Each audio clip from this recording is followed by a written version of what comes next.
So I think we're gonna have a substitute today. I'm really excited. It's actually gonna be a great class, and so I'm really excited for the class.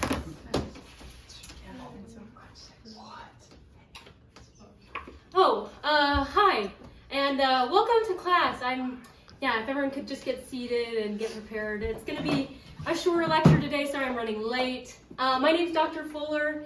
I'm a junior professor here, and I'm really excited about our topic today. It's something that I'm very passionate about for class. I assume everyone's done their reading? Yeah. Guys, you're a really prepared class. I'm excited for our discussion today. There's going to be a lot of back and forth, a lot of questions, but I just kind of want to break down the topic and its importance in my life. So Emma Hale Smith, her life and testimony of the restored gospel, is something that's really personal to me.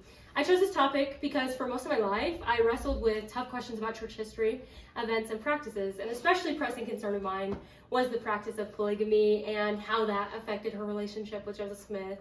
That its implementation largely came about without the knowledge or consent of Emma.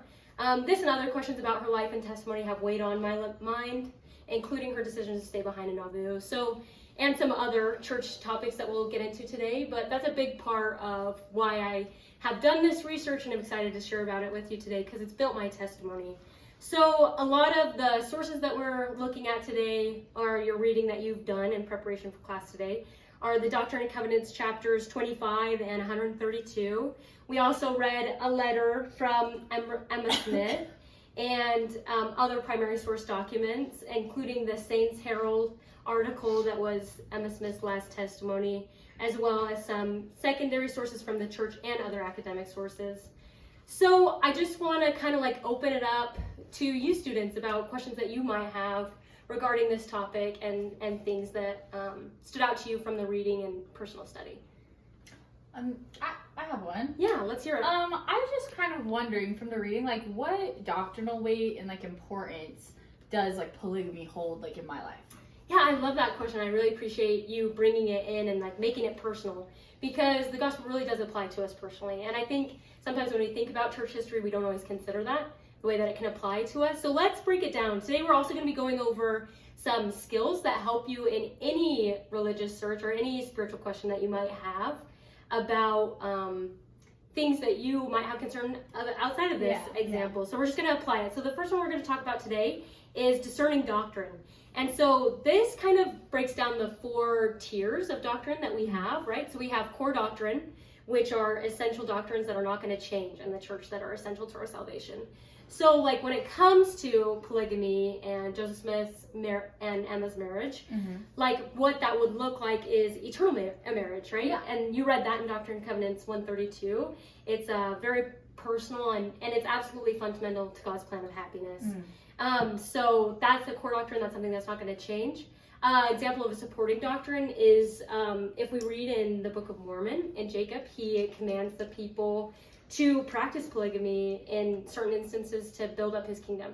So that's a supporting example so that so many people could have that blessing of the gospel.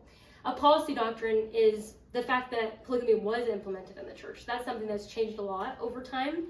And an example of esoteric doctrine are lots of things about plural marriage, right? How it's going to be sorted out in the next life, how Emma Smith is going to deal with all the other wives, same with Brigham Young, how that's going to be divvied up and made fair in the end. So, yeah, I love that question. Does that answer? Thank you. I feel great. Yeah, let's open up the floor. Anyone else? Yeah, I do have a question. Yeah. So, I was wondering, I didn't quite get, but what was the Lord saying to Emma through Doctrine and Covenants 25? Yeah, thank you for that question. Great question. So let's just open up the scriptures. Can everyone open up to, awesome, great, thank you. Yeah. So it's Doctrine and Covenants 25, and I'm just going to give you some historical context to the scriptures. So the when and the why is that this revelation was received in July of 1830, just months after the church was organized. Emma was facing persecution, uncertainty, and heavy spiritual calling. It's very unique because it's revelation from the Lord through Joseph Smith, and it's directed specifically to Emma. It's a rare and intimate message to women in the scriptures. We don't get a lot of that. So I love that view of it. And Emma had supported Joseph in the translation of the Book of Mormon up to this point, and she's about to become the First Relief Society president. So for some kind of like literary context, there's some key phrases that are really important. So let's turn to verse 3. So in this scripture, the Lord refers to Emma as an elect lady. So I think that's really important to note, that she's obviously really important to God. Also, he praises her and values her. He tells her to murmur not. So it's a really heavy time of persecution. So I think it's just a message of like upliftment. And there's also some theological breakdown. So like, she's called to support, comfort, and serve, namely her spouse, the prophet at that time, but also the Lord tells her to have joy and support the church. So does it kind of answer your question? Yes, it does. Thank you. Awesome, yeah. Anyone else? Yeah, I had one. Why does it feel like there's so many holes in her life, like her life story? And like, why do you think she stayed behind in Nauvoo while the saints moved forward? I love that question. So let's break down another seeking answer skill. So this skill is known as the past is gone, if you want to write that down. So this is kind of like a great question, and I'm just going to read straight from the reading, if that's okay. Mm-hmm. So Emma Smith played a crucial role in the restoration in both direct and indirect ways, serving as scribe for Joseph, serving as the first president of the Relief Society, compiling our first hymn book, being a vital supporter of Joseph, and remaining a steadfast advocate for her husband and the legitimacy of the restored gospel through to the end of her life. Sadly, though, much of what we know about her experiences, especially her thoughts on polygamy and her decision to remain in Nauvoo after Joseph's death, come from secondhand accounts. Because the past is gone, we must acknowledge that Emma's private thoughts and feelings are not accessible to us. While letters, journal entries, and historical records exist and can offer some insights, they can't capture the complexity of her lived experiences. Emma's complicated perceptions of polygamy are recorded in conflicting ways. Some accounts say she initially was resistant to the practice, but eventually came to accept its role as a divine commandment. Other accounts record that she passionately and vocally rejected it. So just kind of break that down, like there's just not a lot of sources. Like the past is gone, it's not happening again, and there's a lot of what we won't know until the next life. But as we carefully analyze some sources, we can get deeper insight into maybe what she was thinking and feeling. Does that answer? Yeah, that's okay, great. Great, yeah. Okay, so I don't have so much more time, so let's just take a few more, maybe from the boys in the back. Yeah, I had one. So in the reading, we learned about this interview at the end of Emma's. It was the last interview that she had.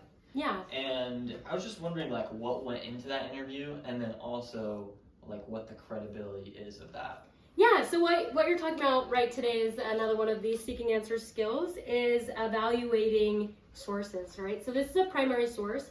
It's an interview of Emma Smith of her final testimony, and it's printed in the Reformed LDS Church's newspaper. So it's the Herald. And she talks about a few things.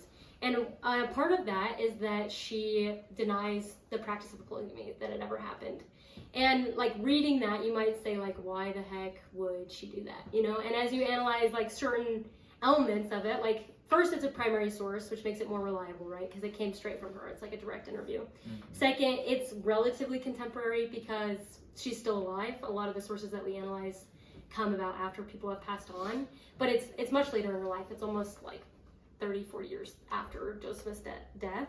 But there's other elements that we need to analyze, so the objectivity. So for Emma Smith, she obviously faced a lot of trauma, having Joseph Smith martyred over the issue of polygamy, which led her to deny it for later parts in her life. And you also need to analyze it in comparison to other sources. Obviously, Emma knew. There are other sources, several other sources that show her involvement and knowledge of polygamy. It's basically well-known fact at this point that he was involved, but her denial shows some stuff connected to that. And then you need to look at evidence, so other things that back it up, which make this source less reliable, if that makes sense. But it is a reliable source in seeing what she's thinking and feeling at this point in her life. Yeah. Okay, so let's take a few more. I have a question. Yeah. What details in Emma's life could help me better understand the decisions that she made? Yeah, is it okay if I just read a clip of what I wanted to share with you guys today? I don't know if I have all the words, but I'll just read it really quick. So I think a huge part is recognizing the hardship that she's faced in her life. So Emma was a woman of incredible faith, strength, and resilience, that her life was filled with hardship. As the wife of the prophet Joseph Smith, she sacrificed everything for the gospel, enduring poverty, persecution, and the constant threat and realization of violence.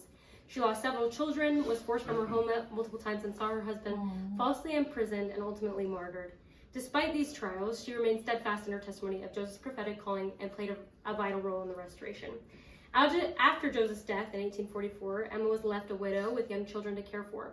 The issue of prophetic succession at its height, Brigham Young and Emma didn't really get along. They had like few conflict of interest, and so she just stayed behind. And obviously, she took care of an ailing mother-in-law and her children. That was more important to her.